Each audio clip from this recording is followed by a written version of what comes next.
তো guys welcome to my new blog. আশা করি তোমরা সবাই অনেক ভালো আছো। তো অনেক দিন পরে আবার লং ভিডিও বানাচ্ছি, জানি না কেমন কি হচ্ছে, ঠিকমতো কথা বলতে পারছি কি না। এক সেকেন্ড দাঁড়াও, এটা ব্রাইটনেসটা একটু বেশি হয়ে গেছিলো। হ্যাঁ এবার ঠিক আছে। তো আমাদের এখানে রক্ষাকালী পুজো হয়। আগের বছরও আমি ভিডিও করেছিলাম, আগের বছরও মানে প্রত্যেক বছরই হয়। আগের বছর ভিডিও করেছিলাম মনে হয়, তার আগের বছর করা হয়নি। তো আজকে হলো সেখানে ফাংশান আছে, তো সেখানে যাব আমি। আজকে ফাংশানে ভিডিও করব এবং কালকে পুজো আছে, মেলা আছে, তো সেইগুলোরও ভিডিও করব আর ভিডিওর মাধ্যমে তোমার সঙ্গে সেটা শেয়ার করব। তো এখন গিয়ে ফাংশানে ওখানে দেখব যে কেমন কি আয়োজন করছে ওখানে, তো সেটা এখন তোমাদেরকে দেখাবো। আর আজকের ভিডিওটা মেনলি ওইটাই হবে যে আমাদের এখানে পাড়াই বলতে পারো, আমাদের পাড়াই মানে আমাদের পাড়া থেকে একটু দূরে জাস্ট হয় পুজোটা, তো সেখানেই যাব এখন। আর আজকে ফাংশান হবে, ফাংশান তোমাদেরকে দেখাবো কেমন কি হচ্ছে। আর কালকে পুজো হবে, তো পুজোগুলো মানে পুজোর কিছু মুহূর্ত আর মেলা ঠেলা যা হবে সেগুলো তোমার সঙ্গে শেয়ার করব। তো তোমরা ভিডিওটা শেষ অবধি দেখতে থাকো। তো এখন এসছি এখানে মাঠে, তোমরা দেখতে পাচ্ছ এখানে সব রকম আয়োজন হচ্ছে, বক্স টক্স লাগাচ্ছে, যা যা জিনিস মানে লাগানো সেই সব কাজ চলছে এখানে। আর এই সাইডটা দেখতে পাচ্ছ, এইখানটা পুজোটা হবে। ঠাকুর তো আজকে আসবে না, ঠাকুর কালকে আসবে। তো চলো তোমরা ভিডিওটা কন্টিনিউ দেখতে থাকো, সবই তোমাদেরকে বলবো।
তো এইটা হলো তার পরের দিন, মানে আগের দিন ফাংশান হলো তোমাদেরকে দেখালাম, আর এটা হলো পরের দিন। আমরা এখন বন্ধুরা মিলে একটু যাচ্ছি মেলায়।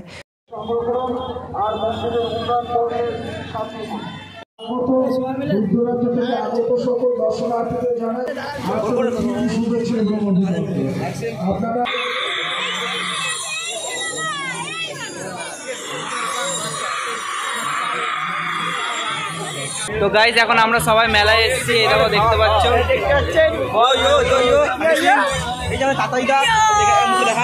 এই যে এখানে একজন আছে, এখানে একজন, এই যে মুখ দেখায় না, এ সব ইয়েতে 8 টাকা করে দেয়। নৈহাটি গেছিল 8 টাকায়।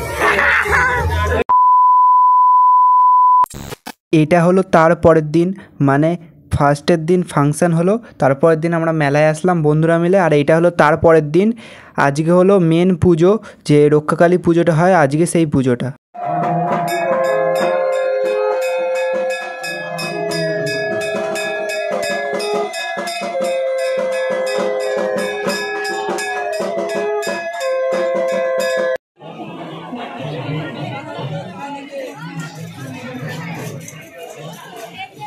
তো গাইস আজকের ভিডিওটা তাহলে এখানেই শেষ করলাম। ভিডিওটা যদি তোমাদের ভালো লেগে থাকে তাহলে ভিডিওটাতে অবশ্যই একটা লাইক করো, আর যারা এখন আমার এই চ্যানেলটাকে সাবস্ক্রাইব করোনি তারা অবশ্যই চ্যানেলটাকে সাবস্ক্রাইব করে আমার পাশে থেকো।